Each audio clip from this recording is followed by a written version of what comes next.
Okay. Jesus. Throwing Saw stars. that thing coming for you. Like, slams life flash Slams. before his eyes. I always like to start an episode with just a good Playing a little catch. adrenaline rush Yeah, a little of catch like, for oh Cameron. God, like that would definitely not go right through me. You know what? It's a mad minute. It is. It's a Mad Minute sale. Way to take it away, Slam. Yeah. We've got that coupon code active through Monday. Boom. And Coupon code. it includes pre-orders, which is awesome. What? Whoa. Yeah. Full mad minute. Full Mad Minute. The maddest of minutes. So, and if you caught our video previously, you would know a little bit more about that, and that is because starting after the Mad Minute, pre-orders are actually going to be discounted until they reach their final production phase. So you'll be incentivized to get on that early, which is exactly the thought with now making them available for the sale as well, and then kind of having a little added incentive moving forward for people who want to support those projects before they actually, we actually order the bricks and everything. Excellent. Yeah, I think it'll be nice. A little Kickstarter bonus for people Exactly. doing pre-orders. Exactly. Six weeks is a lot of delayed gratification. Mm-hmm. Okay. Yeah, so that'll be a new thing there. Again, that discount will go away once the kits reach their production phase, but if you want to get your kits in store, that's why we're doing the free shipping thing, so that you can still order online and get the discount and have it, show up in your store and go pick it up. So, because we wouldn't want to leave the retail regulars hanging, right? That would be a little unfair. Right, so. But and if you're used to buying in store, and waiting and rolling the dice on whether they'll have it. Yeah, exactly. Now you can. That's a great way to guarantee your kit. Other minifigures and whatever you want to include in that order. Okay. So that's all ready to rock. And rolling out those discounts will be reflected after the 20% off sale, because that's going to be that'll run all the way through Monday. So bear with us there a little bit.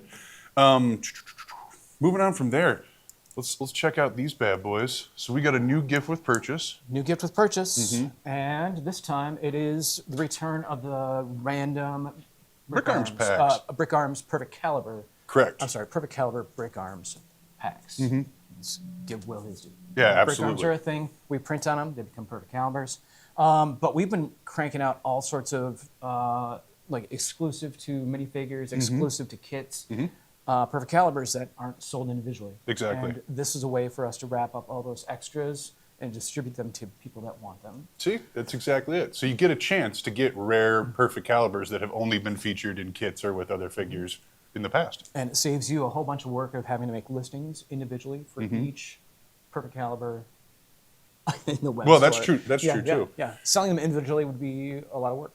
So this is just it's a spring cleaning thing on our part. Yeah, absolutely. It's good to get them. You get a chance. Plus, to get them free. I mean, if you're already going to spend, so the price threshold is $250. If you're already going to do that to pick up a new kit during the Mad Minute sale, this will automatically show up in your cart for free starting on Friday. Awesome. So yeah, Okay. there you go. Boom. Otherwise, we got a couple of check-ins before we head off to our European counterparts. I do just want to mention that S boot is moving right along. Yeah. That down payment, I believe there's only a couple of slots left.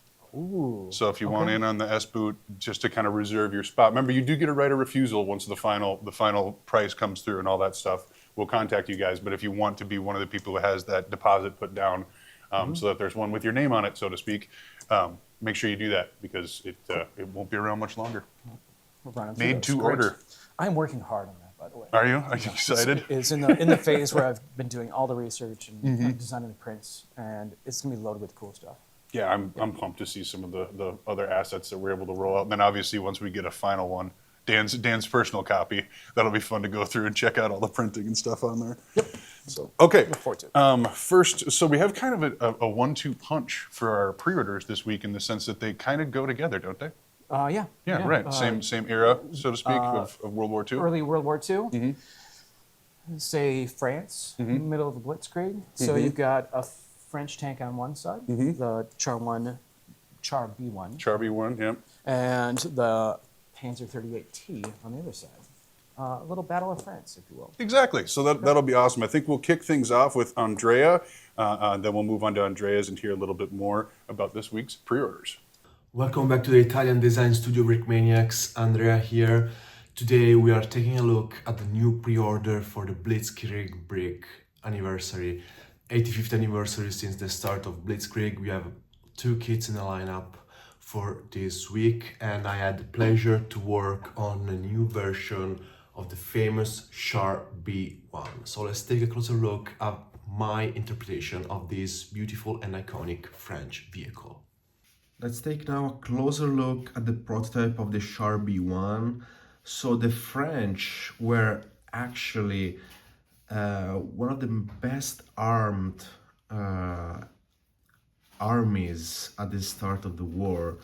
Unfortunately, they prepared for the wrong type of war. They prepared for a long trench warfare like the First World War was, instead of preparing for a fast-moving blitzkrieg type of war that was about to break loose in their northern border. So, and this was a good example of it. The Char B1 was developed during the 1930s, following World War One tactics concepts. So you can clearly see some similarities with World War One tanks. And the result was a heavy tank that was both capable of dealing with other tanks via the 47mm cannon in the turret, and with enemy bunkers or trenches via the 75mm howitzer in the hull. However, it was very difficult to operate because the crew was very cramped. It was very tall, so it was an easy target. So it had lots of drawbacks that limited its success. Nevertheless, they fought bravely in front of the German occupying army, and they inflicted heavy casualties in spite of them being very, very updated. As far as this new rendition of the Char B1 goes, it's a total overhaul of the old one. So it only I only reused the suspension, not really suspension, but the track system, because it was very well thought and works very smoothly. So I used those as well. The concept overall of the tank is entirely different. I focused on function instead of interior, for example. So you can turn your turret and your main gun remotely, which I think are very fun to both engineer and display these functions. I've received a lot of good feedbacks about this, so I will probably continue to implement and experiment with these functions in all my tanks going forward. The gun and the machine gun in the turret move independently, like on the real one, with two separate mantlets. Oh, hi Meatball, how are you doing? And of course it rolls pretty good. We have lots of printing, we have lots of details on the front glasses. The driver port and the driver hatch are printed, and all the markings in the turret that complete the camouflage. We have a hatch here for the commander to stick his head out. These tanks did not have a opening cupola like most tanks. They had an hatch in the back of the turret, and we have another hatch on the side here where you can actually see some of the gears that allow the turret and main gun to move. So yeah, overall a very iconic early World War II tank, and it comes with a very friendly price considering the amount of parts and prints you are getting. It's a very fun build. I have gone through a couple of test builds of this so far, and I have enjoyed them all, so I think you will too. So that's it from the Italian design studio Brickmaniacs. Thank you for tuning in. Remember, the Char B1 is coming for pre-order this Friday. take a look at the web page to check out all the information about the kit and take a look at what else is available this Friday. I'll see you soon. Till then, bye bye. Hey guys, it's Andreas here from the European Design Studio in Oslo, and today we are bringing back the Blitzkrieg with the Battle of France, and I have a new kit to show you. This is the Panzer 38T. Let's take a closer look at it. So this is the Panzer 38T, and the T means Czechoslovakian actually, because this is a German tank, but it was made in Czechoslovakia during the late 30s. But Czechoslovakia pretty early on became part of the German Reich, so this is considered a German tank, and it served with Germany as part of the Blitzkrieg as well as Operation Barbarossa. It was used later on during the war, but it quickly, after a few years, became pretty much outdated as a tank. So the chassis was later still produced, but it was used for the Marder 3 and the Hetzer, amongst others. So, but as this was in the early part of World War II, was a very effective tank. It was used well, and it definitely served its purpose during the first couple of years of the war. Specifically, like the Blitzkrieg, for instance, like we're doing here, the Battle of France. We're coming up on the 85-year anniversary of the Battle of France, which is why we're doing the Char B1 as well as this one together. And this, as I mentioned, was very effective in that because it was fast, it was reliable, the weapons were fairly powerful, served well enough, because the size of tanks during this time, they weren't specifically large or powerful, so this did serve a purpose of being fast, taking over a lot of territory pretty early on during the war. So a lot of the problems with this tank was it had a lot of rivets around the tank, which happened to cause a lot of spalling. If you don't know what spalling is, you can look into it, but it's when high velocity shells or projectiles hit a tank, there's a lot of metal that will be sparking around inside of the tank, causing a lot of damage to both the vehicle as well as the crew. So that was a big downside to this tank, but still pretty efficient, served mostly more efficient than specifically like the Panzer 1 and the Panzer 2s, that this is comparable in size, but later on they saw that the Panzer 3s and the Panzer 4s were way more efficient, especially during tank combat. For the design of this, I had a lot of fun with it. There's a lot of interesting angles because it's a very boxy looking tank, but there's some angles that are quite hard to capture, like this slight slanting of the mudguard here. It's a bit of just a tiny bit of an angle going down, so I was able to capture that with some interesting techniques going on the inside, as well as if you look at the turret, there's a bit of sloping downwards on the side here. So that was a lot of fun, just trying to work on this in a very small size, but still capturing a lot of those details. There will be a lot of nice printing on this. This is just my prototype, but actually I do have one piece that I can show off here, which is that tarp piece, as well as this, of course, beautiful 3D printed jerry can. But this is a returning print from the Vespa, so that is a very nice German tarp roll. I just love this design made by Slam, so of course I wanted to bring it back when I had the chance. Just really nice printed part there. And for the tanker, it comes with a minifigure made by Amanda. Not this one, this is just my this is just to show off, but the tanker does have that beret that was used during the Battle of France by the German tankers. That just looks incredible.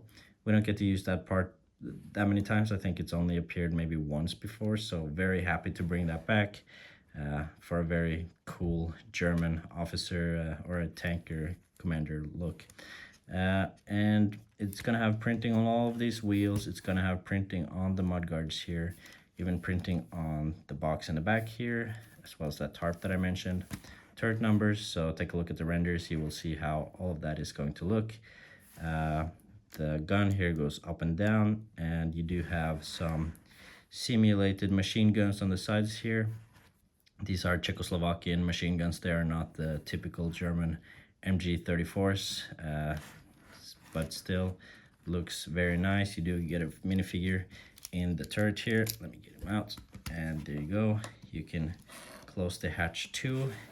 You have the hatch that is offset to one of the sides. You have a little periscope on the top here, just like the real thing. So there you can see how that tank is looking. Really happy with how we were able to capture all of these angles, as well as the nice printing.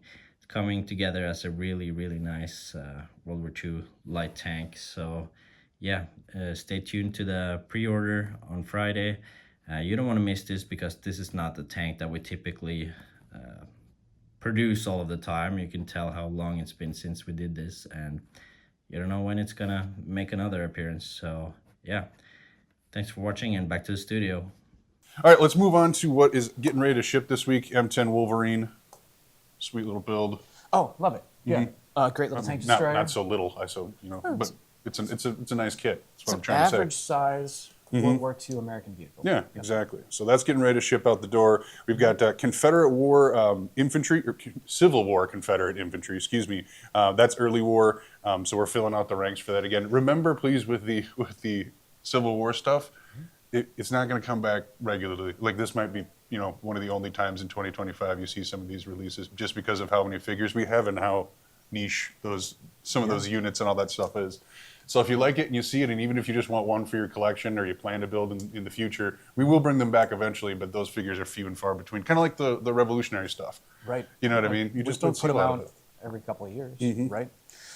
And we've put out, I don't know, 20 Civil War figures, 30? It's the number's getting out there. So like, it's just not something that we sell enough of to run.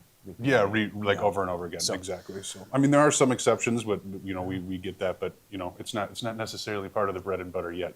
Anyway, so yeah, those will be ready to ship and showing up in stores. We've got some pre-orders coming back on Monday.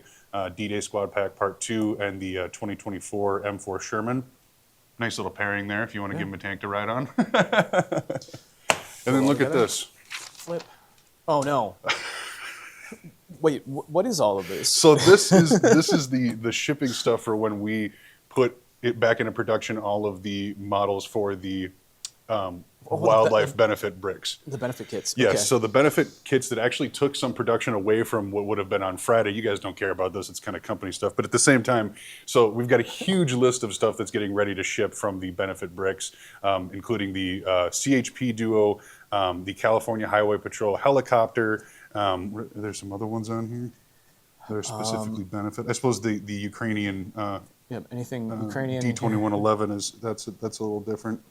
So there's a whole bunch of stuff coming back for those, and then there's like a classic series Humvee, the LSSC APV, which is cool, and then a whole bunch of minifigures.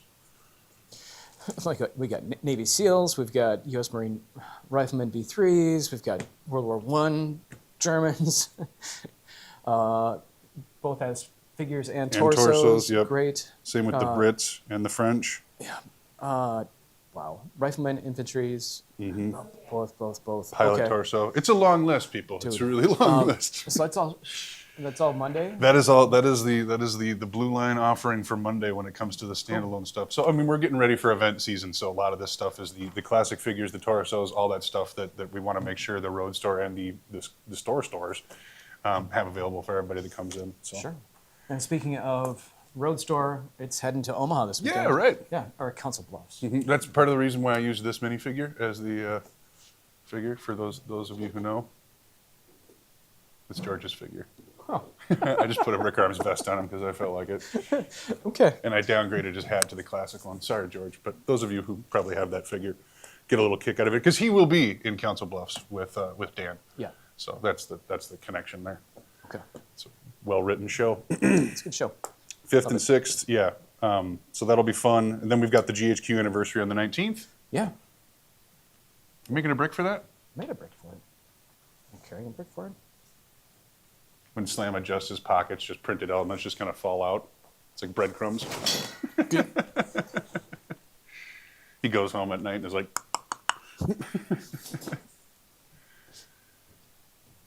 Boom. sweet. GHQ Look brick. at that. I love this.